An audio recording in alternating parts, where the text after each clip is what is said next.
Welcome, Erika. Hello. Hello. Please tell everybody about yourself, who you are, all the details.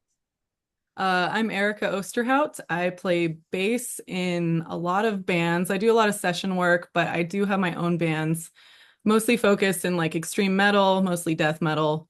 But I have played in some like garage bands and shoegaze and just jam for fun and just play music. Yeah. Nice. And what can you like name a couple of your bands for people that are gonna? Sure. Like my baby that I like really put a lot of effort into and like started a record label so I could put out my own vinyl. And like that's really what I networked initially with was called Skolex. And that was based out of Oakland. I lived there for 11 years.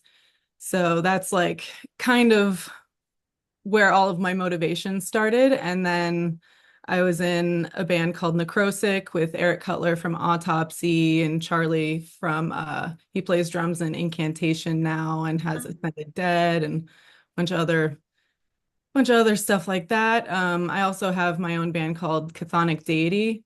And that's something that Charlie and I had started like in 2013 or so. And we were going to use the songs in Necrosic, and then that band kind of fizzled out. So we decided, like, let's just refocus those songs on our own project. And yeah, that's that's kind of those are the ones I guess. And I also play in like Mortuous, which is a band that's also from the Bay Area that I've been friends with for a long time.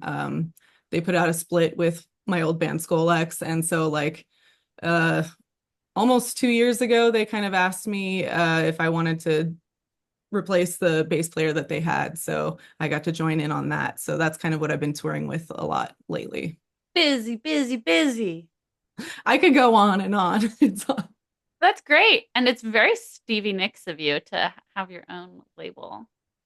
Very cool. I mean, it really came down to the paperwork for doing like pressing the record. You have to fill out every line, and it's like, what's the company's name? And I'm like, oh, I guess I like really have to do this. Hmm. I have to like come up with something legit, like it's going to be on the back of it. I need to. Oh, okay. This is really interesting. Can you talk more about like how you came to form your own label and Um, so Skolex was initially just me and the drummer, Justin, who also played guitar like on our demos. And we did the writing together on guitars. And then eventually, once we got the songs kind of laid out, then we went into the rehearsal space and he played drums just to bass, um, which is a way that I really enjoy practicing. I always like practicing with just a drummer because you got to get your rhythm section real tight. Mhm. Um, but yeah, we recorded this 4 song like demo. It was just going to be a cassette basically. And it came out a lot better than we had imagined because we had never heard it with all of the layers together Ah, until into the studio. And so I was kind of like, I really want this on vinyl. And I like having the kind of like DIY aspect and the control over, you know, having my own owning my own music and mhm. having control of where it goes and what I can sell it for and not having to like buy copies from a label. So I don't know, I think I just that was something that I really wanted to do and that was the project for it, I suppose. So it was all self-funded. I assembled everything myself. There was like a local screen printer that I had the inserts like screen printed, and then I picked up the vinyl from the factory, which is now closed. It was Rainbow Records, like in Southern California. But yeah, I did all of that myself and mailed every single one out and all that. Wow, that's really impressive. That sounds like a lot of organizing and planning and follow through. Yes, Congrats. absolutely. Yeah, that's amazing. Um, okay, so this is like all of the music stuff, but is there anything else that you do? Like, are you a volunteer or do you have any other special interests? I make plant hangers. Cool. I worked in LA for my friend at Hellbent Leather, and she makes like very fancy leather pants for Mm. like Guns N' Roses and Metallica and stuff like that. And so she had some like pretty high-end clients, but she also would sell like accessories like chokers or gauntlets or shoes, uh, bootstraps and things like that. So when she was busier and had a lot of those kinds of orders, I would make those. And then there were a lot of scraps involved, so it's easy to become like a hoarder when you're Oh yeah. making stuff. You see potential in everything. I'm sure you understand. Yeah. And I had gotten this kind of like big globe kind of terrarium thing, and uh I asked if I could play around with some of the scraps to make like a hanger for it, basically. And so that's how that started. And then after I moved to Denver from LA, it was like kind of in the middle of COVID. I made some of them for like gifts for people, like after the fact. Um, but then during COVID, I started just making them as kind of a side hustle thing. And so I still vend and work markets and do that on the side too. And I DJ. Yeah. That's awesome. I definitely want to check these out. I did not get to look at those. I think you have an Instagram for it, right? Yeah, it's from Beyond Crafts. Okay, yeah, that's the one I saw in your profile there.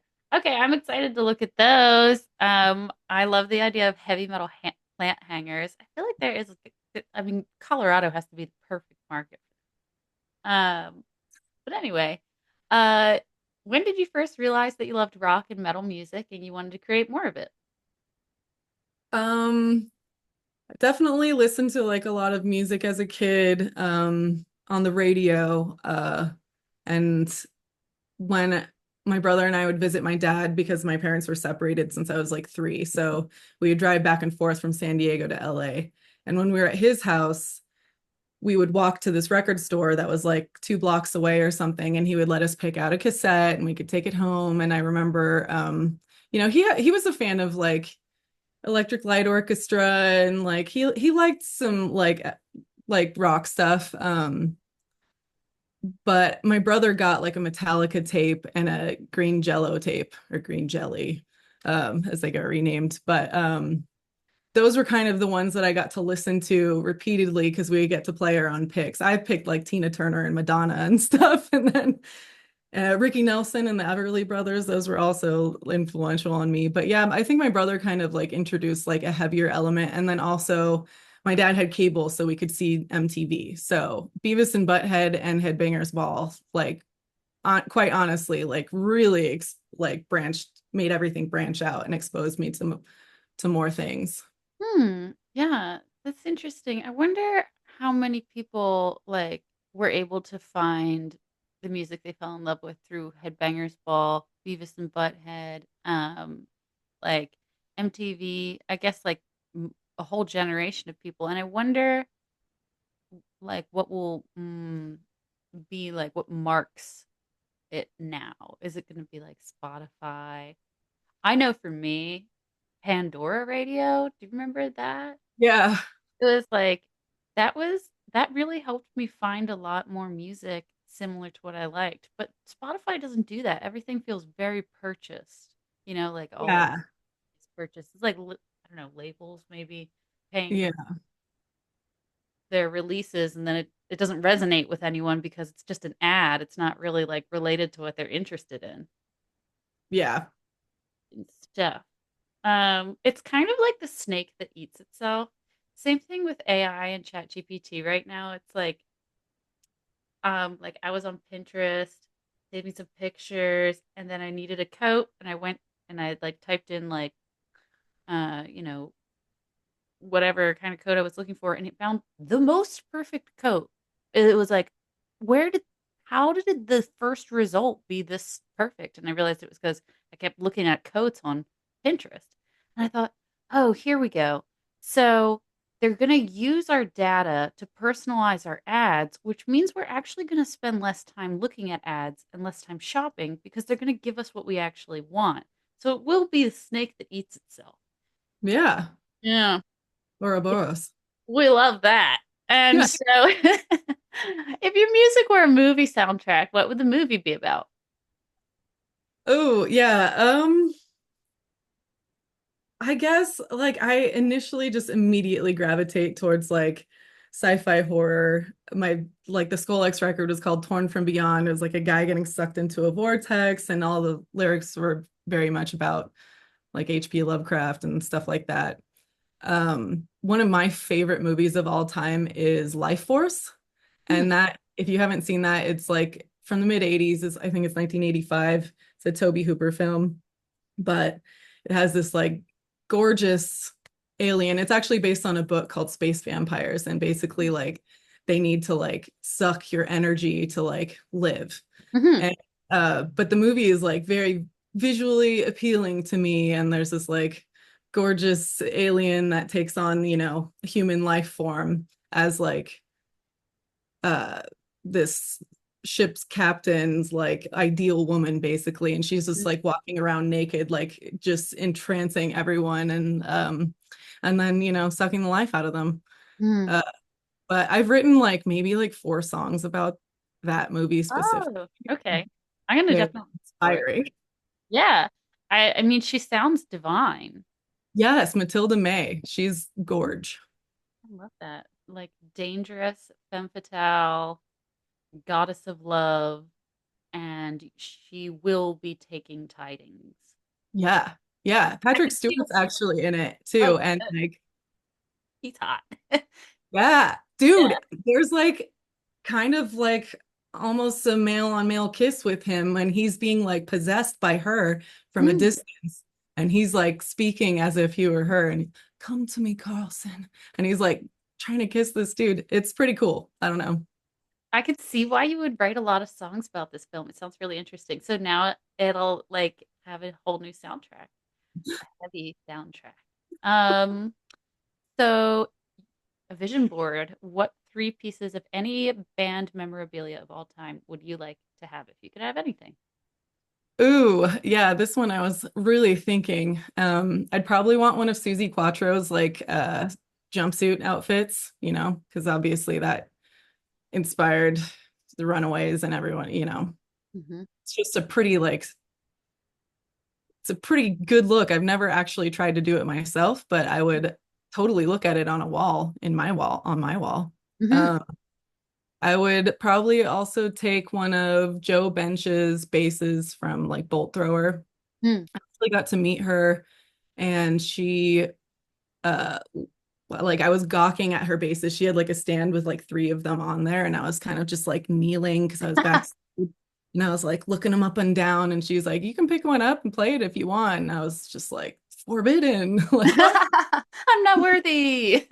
kind of. And she's like, I mean, it's just they're fine. They're not like anything crazy or anything. She's so fucking cool. But yeah, I got to play around with one of her basses, which is great.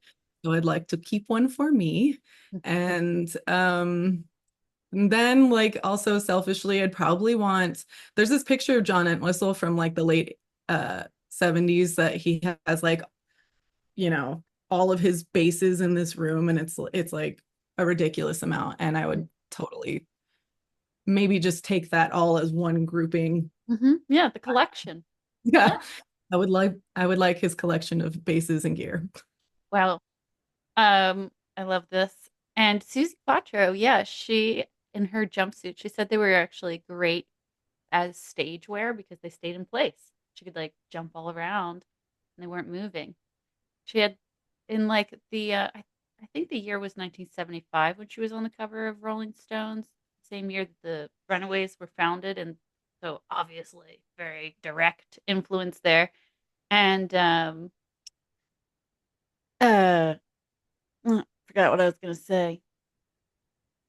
Oh yeah, she told the photographer that she wanted to wear leather in those pictures, and he said no, that's too old. Like that style is too old. You're gonna look like Elvis. And she was like, well, what if it's a jumpsuit? And then she saw the pictures developed because it wasn't digital, and she was like, oh, that's a sexy look. And so from there, I'm preaching to the choir right here. But anyway, comfortable balance for you between rock star who has curious fans and private individual who might not want to share everything. comfy for you in there? How do you like to interact with people? Like some people like to meet people like right after they play their set when they're still sweaty and they love that moment. Some people like to take like an hour before they hang out with people. What are your thoughts? Um, I think I'm pretty private. I like my personal space. And in the last like decade, I do a lot of like fly-in performances. So sometimes I might get like one rehearsal before I go on stage at a festival or something. So I really like to focus before I go on. Um, and for some reason, yeah, everyone wants to take a picture with you the second that you finish. And like my forehead vein is like throbbing, all like red and like, okay. But They're afraid they're gonna lose you. But people, wait like a little while. How much time would you ideally ask people to wait before they approached you at a show? I mean, I got to get all my stuff off stage and then your adrenaline's kind of pumping. So like maybe like your hands are shaking when you grab stuff and you're just kind of feeling like the intensity of the performance. I would say like at least a half hour. I definitely do like to come out because I don't really socialize a lot before the show. So I definitely try and make a point of doing that afterwards. But yeah, maybe I can let the vein go down a little bit and not look so shiny or whatever. But a lot of times in the smaller clubs too, you just like especially if you play like last, if you're like headlining, I'm just like, whatever. They're here. If I don't take the photo, they'll be gone in 30 minutes. But yeah, I'd like 30 minutes to kind of chill, collect myself, joke around with the band, or make any comments about funny stuff that we saw, or the guy in the banana suit or whatever. Can you think of like one or two questions you wish people would never ask you again? Um, only one or two. Um, I'm trying to guide the community to like respect each other's privacy, space, yeah. and like the best way to do that is to teach people what we're comfortable with and share our ideas about what's comfortable with each other so that maybe we actually learn things about ourselves. And I'm just dropping this question right off the top of my head into your lap about like what are some things that like personally I wish people would stop asking me how old I am. I don't know why people are so preoccupied with that. Huh. It's Y- like why does that Yeah. matter? I I don't know. I mean, I can't blame them, but a lot of times they'll ask about like old bands that haven't played and it's like they're on a permanent hiatus, like not even broken up, which just kind of, you just keep moving on as things come up or someone can't play shows anymore and you're just like, well, I still want to, so I'm gonna just keep moving on. So I mean, I guess I can't really blame people for asking about like bands or like when is this band gonna play? And it's like it's gonna play if it ever happens. Like I can't give a real answer for that. It's really hard to answer that kind of stuff. And I think the main thing, I guess, would be asking me questions about my husband or his band, Mm. trying to get like insider info or whatever. And it's like, dude, I just played for like an hour in like a completely unrelated band. Like, why are you asking me about what's Paul doing? I don't know, dude. Like, he's somewhere else, you know? Yeah, Johanna Sardonis from Lucifer complains a little bit about how that happens to her a lot with her husband, Yeah. where people think I he's like the secretary or something. I get a lot of that. And it's like I'm super proud of him. We've been friends since like 2008. We started dating over 7 years ago, but we were good friends that played shows together for a long time. And um yeah, it's kind of like I just feel instantly reduced to his career I hate that. I hate rather that. than like being appreciated for everything that I've done. And it's like, no offense, but I had a death metal band before he did. Like he liked death metal, but he was playing in a different at the time. Like, you know what I mean? That's actually really great information for people to have. I'm glad that you shared that. Yeah. Um, I'm super proud of him and he's incredibly talented and he's helped me with, for Chthonic Deity, he's filled in and played live and I also play guitar on my records and for some reason everyone gives him the credit, And it's like, okay, that's fine, but also he didn't play that solo, I did. And Yeah, you know, totally get it. You have to be so loud about your own work and really shove yourself in people's faces sometimes. I I think it, hate. I hate. I'm like, we put it in the liner notes, nobody reads it, but yeah. Yeah. It's like very, very relatable. And it's like, ah, yes, I do not want to be someone's limb. So anyway, actually, I was talking to Anne from um, Rope yesterday, and she was talking about the same thing. And she was saying that like after she will perform, people will go up to one of the guys in the band and be like, dude, like you're such a genius. And she's like, excuse me, I wrote all the songs. It's just like, oh my God. yeah. I People, mean, people. to Paul's credit, he is like very protective about that and like almost to a level where I'm like, don't like be hostile to people. And he's like, you deserve the credit. You did everything, like I'm just here helping. And so he's very good about that. So he's an angel. Aw. Love is real. Okay, so if you could pick the bands for a dream festival, who would be in the lineup and where would the festival be? You sent this question and like my head exploded. I immediately like listed 20 bands. Like Bolt Thrower, Rune Magic, Autopsy, Immolation, Demigod, Nihilist. Um, I don't know. I'd go like also with like Eater and the Adverts and Partisans, maybe have a little punk stage over on the side. Um, yeah, I don't know. Sacrilege. There's like so many bands. Um, and where it would be. I That's hard because like every festival I think about, I'm like, it's in a field where everyone is getting so drunk they go into the wrong tent and whatever. Um, but yeah, I don't know. I've never been to Tokyo, but that sounds like it would be cool. I don't know, logistics wise. I'm a very like practical person, so I'm like, I would need to look into the options and see Mm. what's best for everyone. Yeah, no, this is like, the Olympics. They're gonna build a venue for you anywhere. It could be like it could be like a dock floating out in the like Sea of Japan. Yeah, I mean maybe Australia because they like to party there too. I feel like that would be a very cool place to go. And then I'd have to ask some Australian friends to play some Faceless Burial or I don't know. Yeah. Nice. Okay. So what was a big decision you made that turned out to be a great choice? Um, yeah, this could go in so many directions. And I know that you've gotten a lot of answers in the past that are all very widespread. I think for me, maybe I grew up in Southern California and I moved to Oakland when I was 19.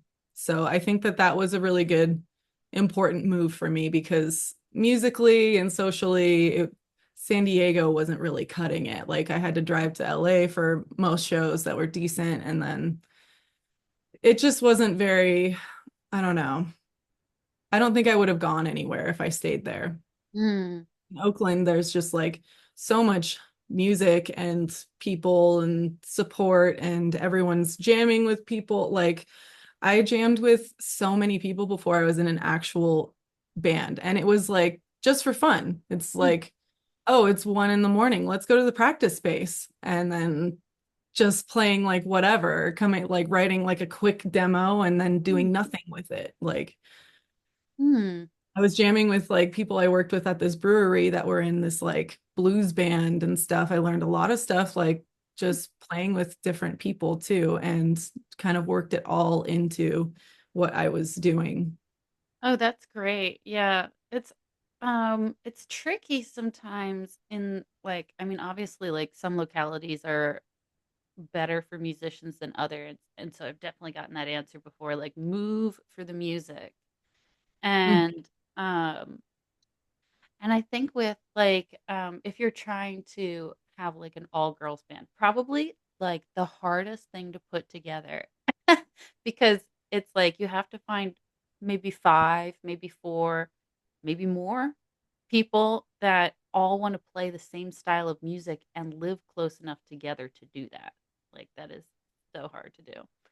Um, so I think that um, yeah, moving for the music. It's been a good answer, and I think that's like take the dive, everybody. I'm Yeah, I'm moving from Philadelphia to Sweden for my band. I'm just waiting for my pet passports for my parrots right now. Little that's so awesome. I love Sweden. Me too. I really actually what I like most about it is um the way that people like don't have they don't say more or ask more than like they need to. Like I like Right. that. Like a little bit more quiet. Um so what does it feel like when your intuition is speaking to you? Mm, yeah, I definitely like feel a little uneasy or all of a sudden like hyper focused on like whatever the issue is or the problematic person or whatever. It's like definitely kind of like a fight or flight feeling or trauma response or something, but it's like I need to figure out the safest option or the smartest option, you know, how Hmm. do I not get involved with this and deal with this in a constructive way?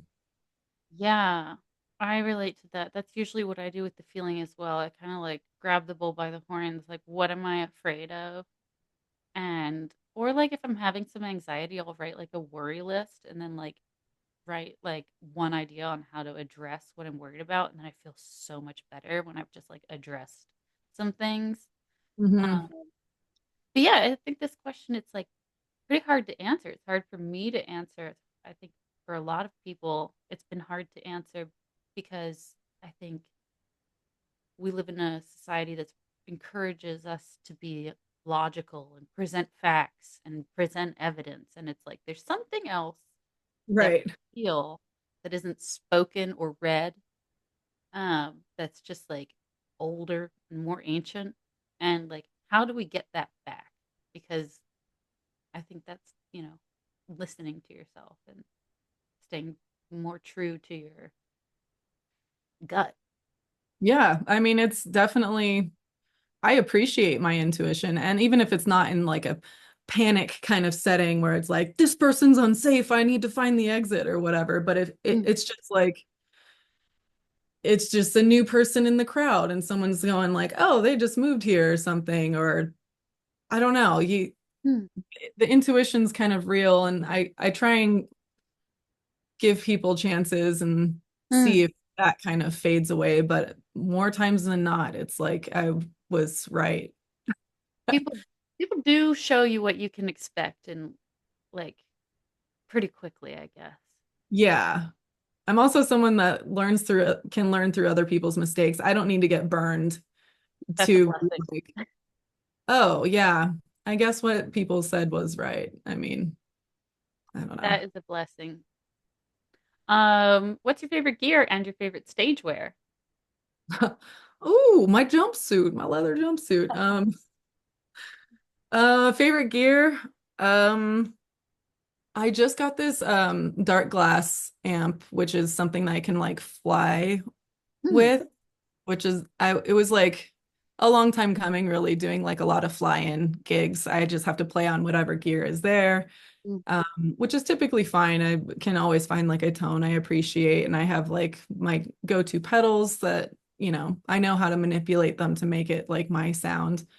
But the amp is really cool because I can take it on to other continents. I could take it to Europe and just like change out the IEC cable. So I don't need to rent like an amp when I'm on tour in Europe or anything. And then I can have like my actual sound with me. So that's super cool. hmm. Um, Is it my like, oh, Mhm. sorry. Question about the amp. Like what are its dimensions and how heavy is it? Can you just check it, like check baggage?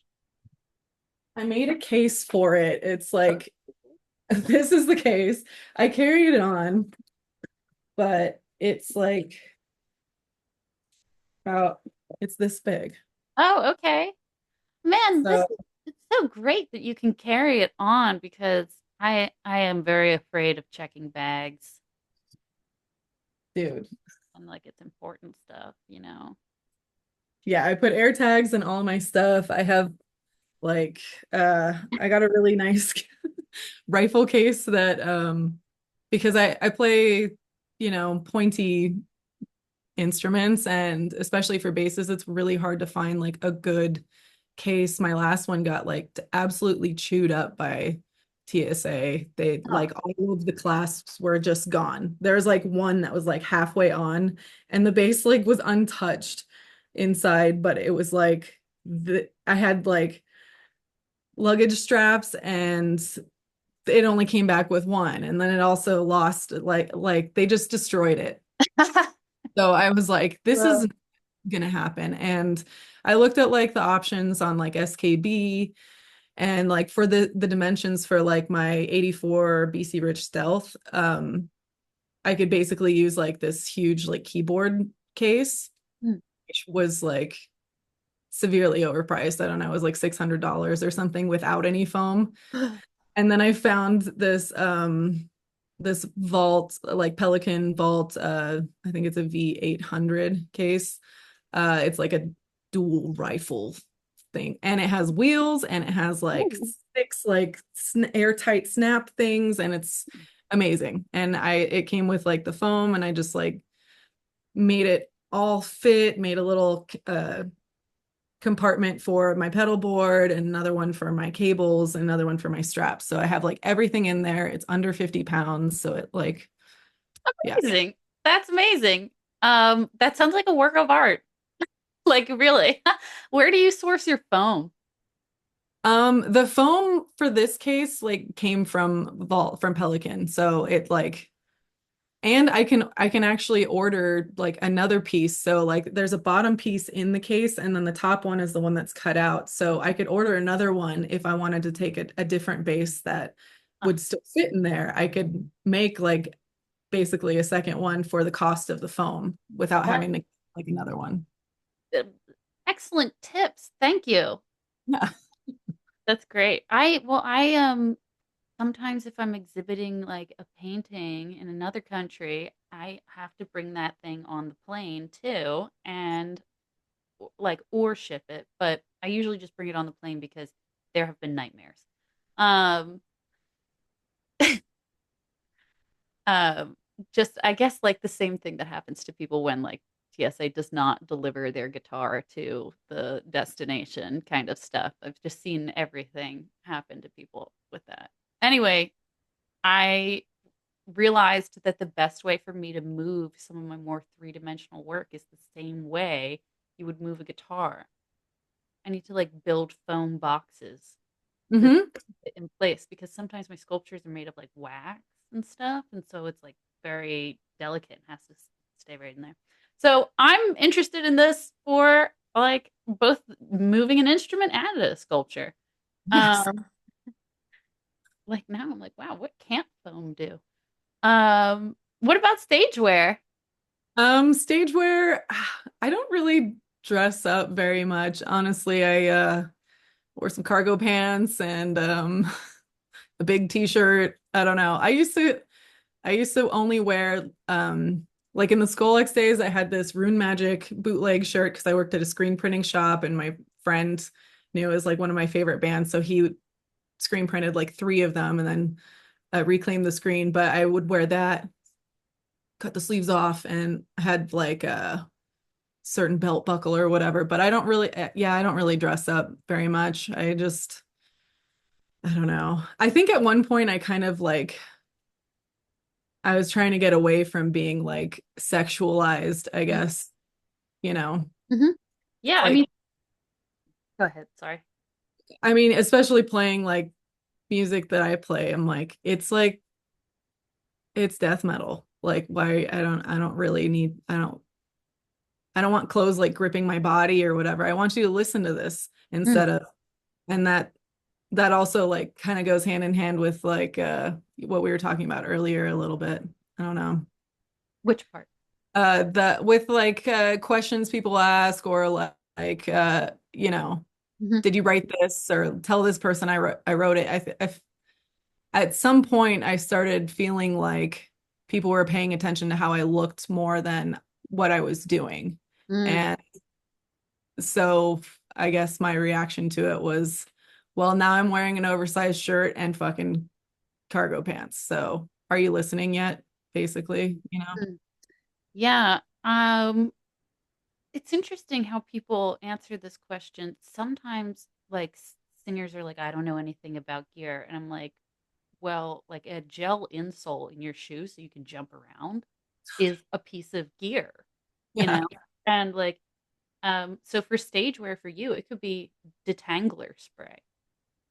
It could be like, is there like, like I a don't brush my hair every day on tour. Are you crazy?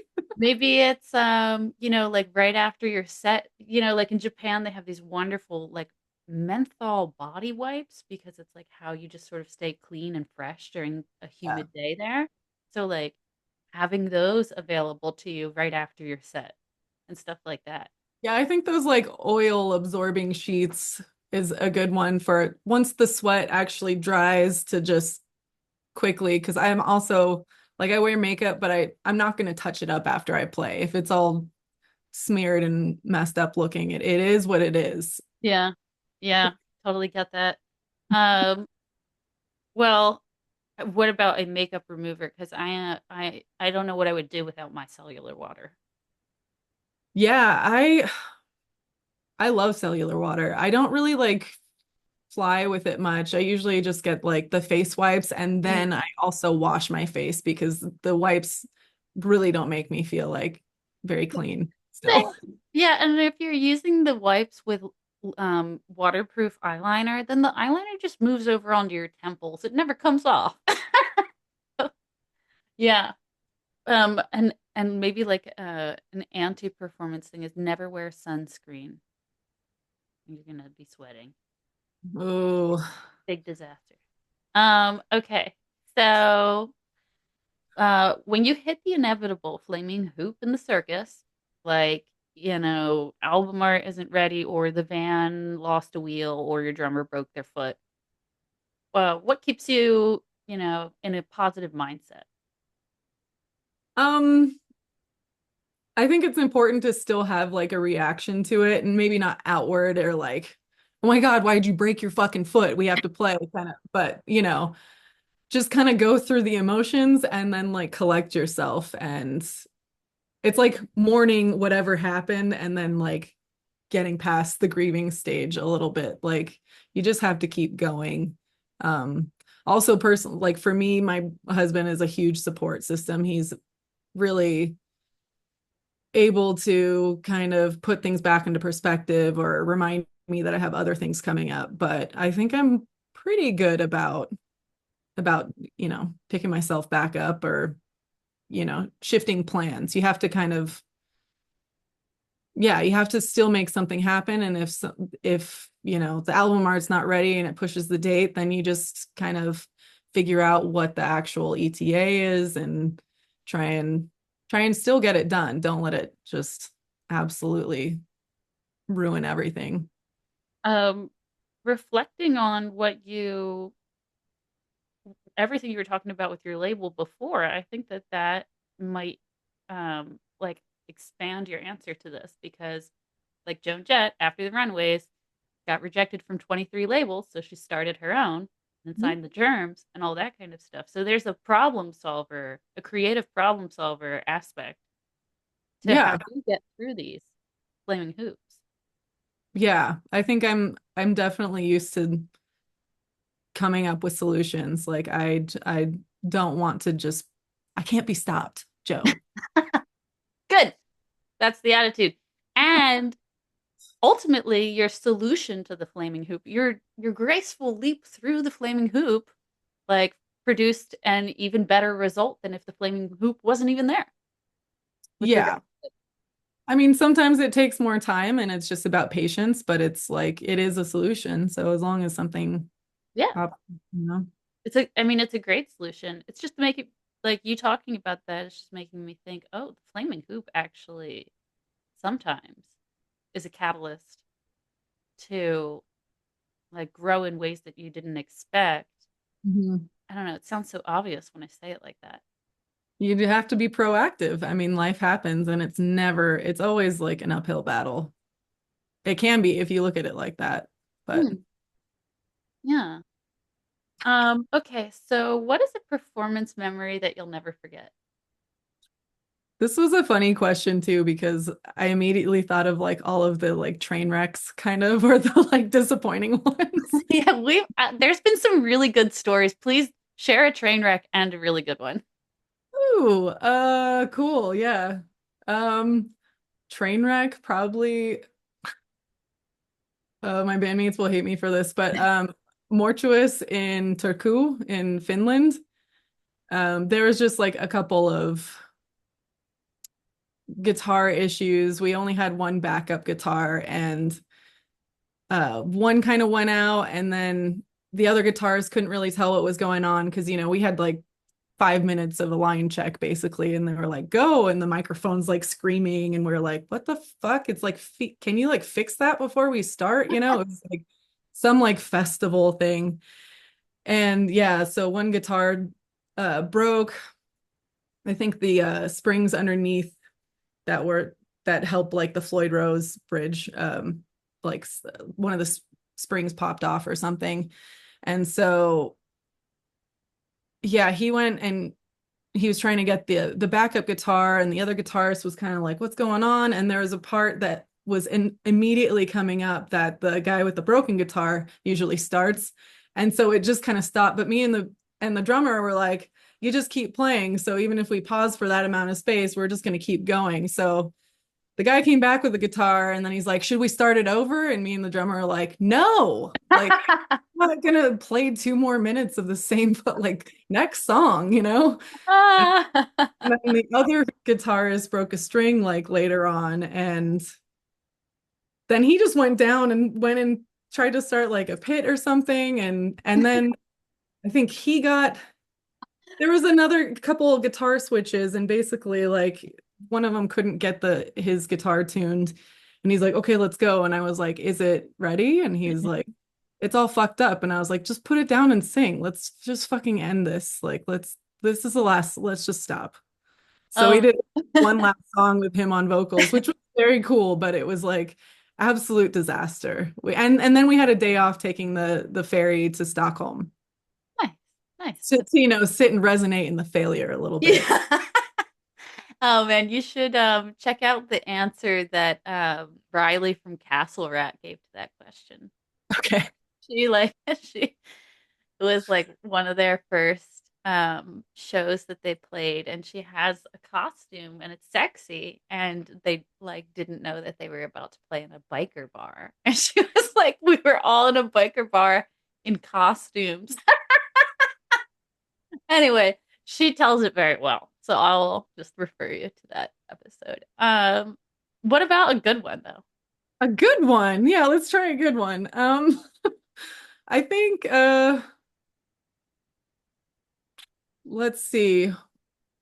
I definitely have a few very good ones. Like most recently I got to play at Maryland Death Fest, which I've been going to for like a very long time, since I don't know, 2008 or something like that. And I've never been able to play in any of my bands, and my friends in Contusion asked if I would want to join them, and they were going to move their bassist to guitar and just sound like really full. And that was like a really great experience because it was just a really packed venue.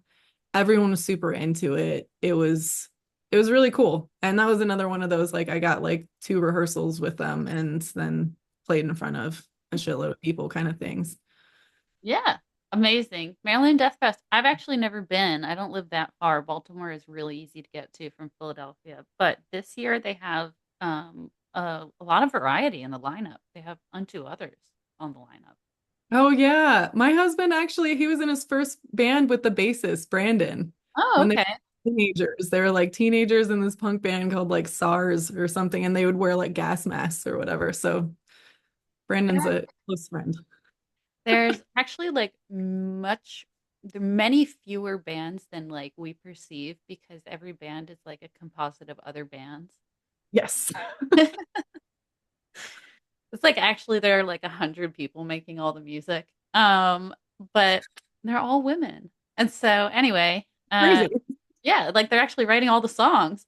So let's see. And oh, after a long day of recording, touring, or working out the kinks, how do you most like to practice self-care?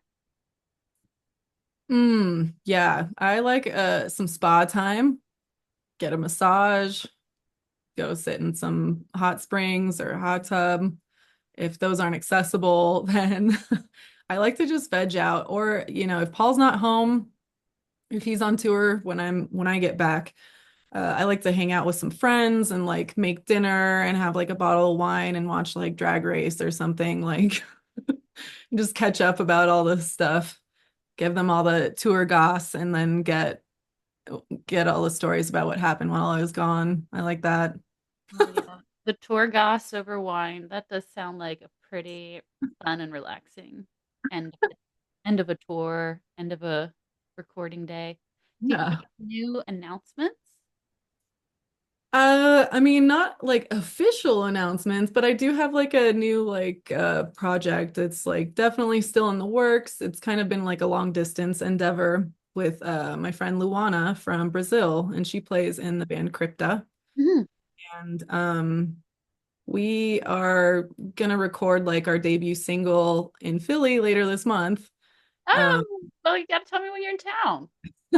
yeah, I'll send you the dates.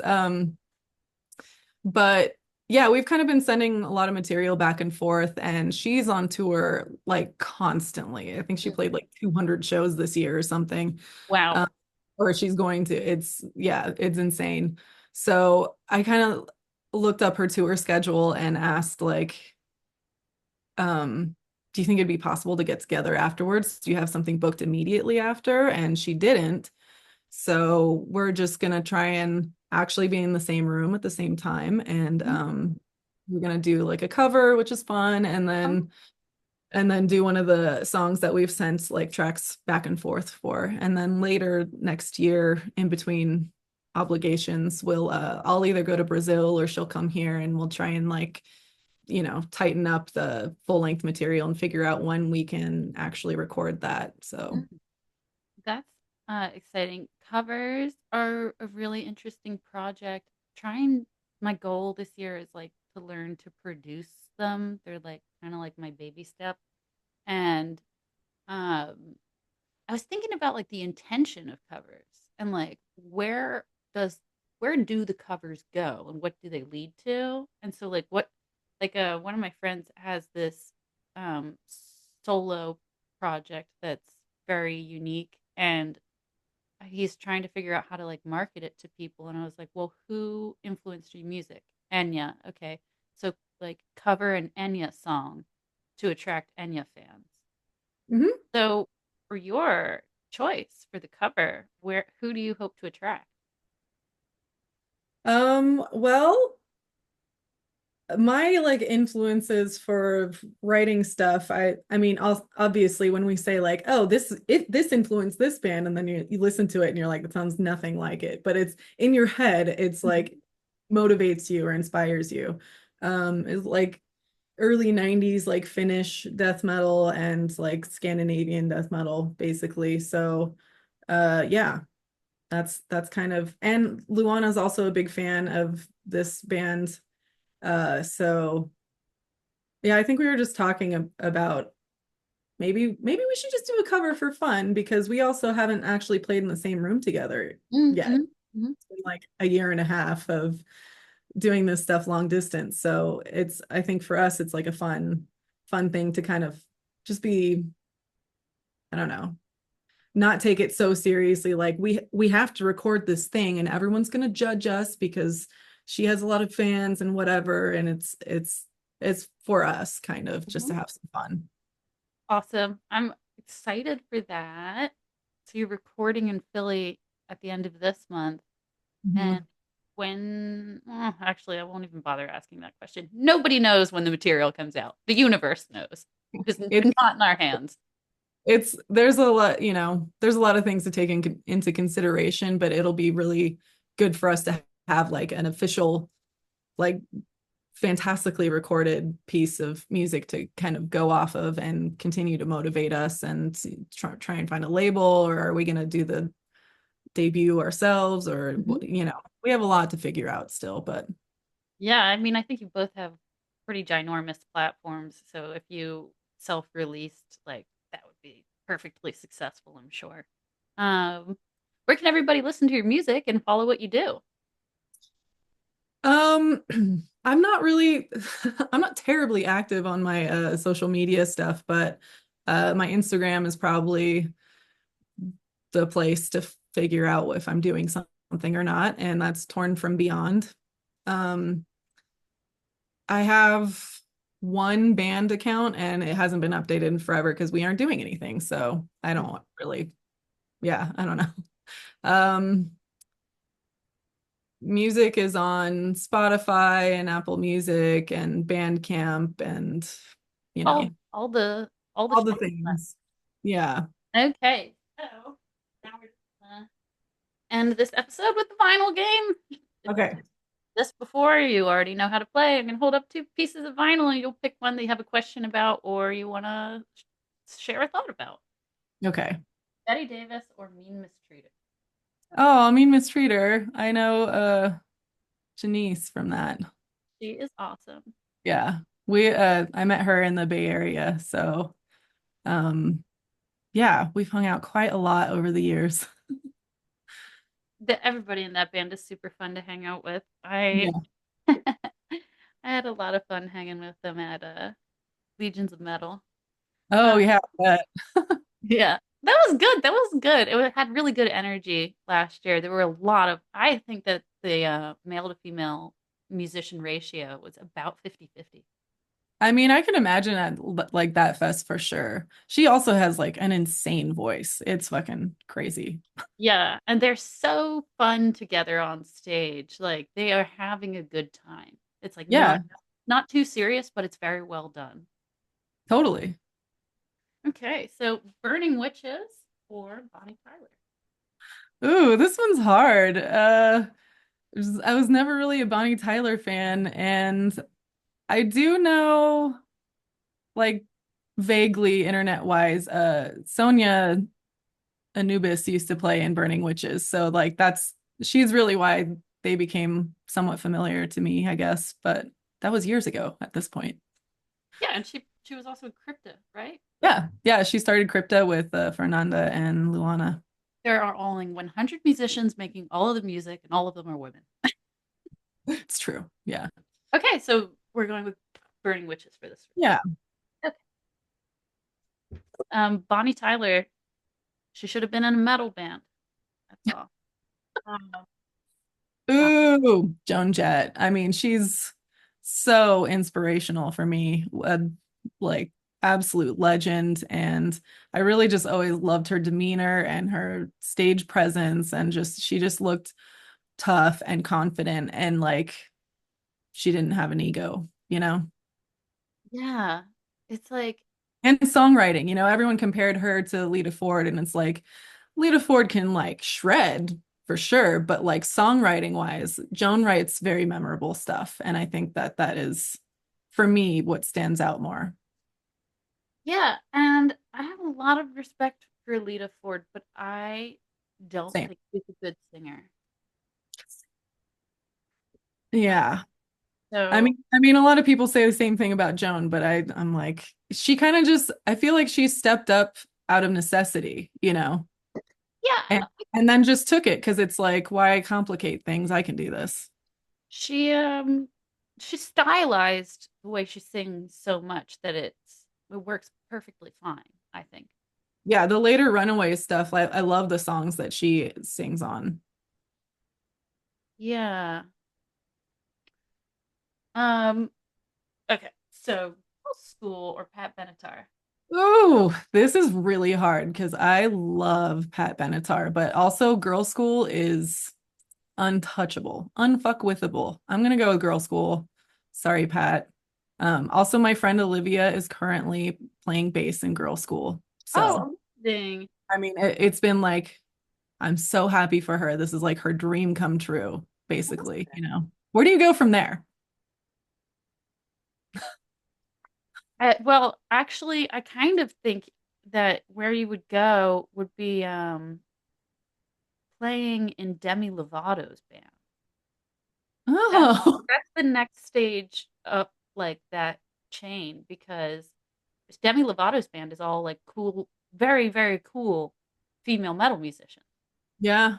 And so it's like, then I don't know where you go after Demi Lovato. Like, what's bigger than that? I don't know.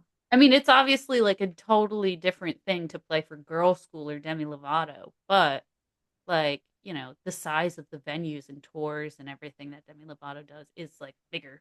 So, Insane. I mean, Girl School, I have to pick Girl School. Yeah. They're just also so inspirational.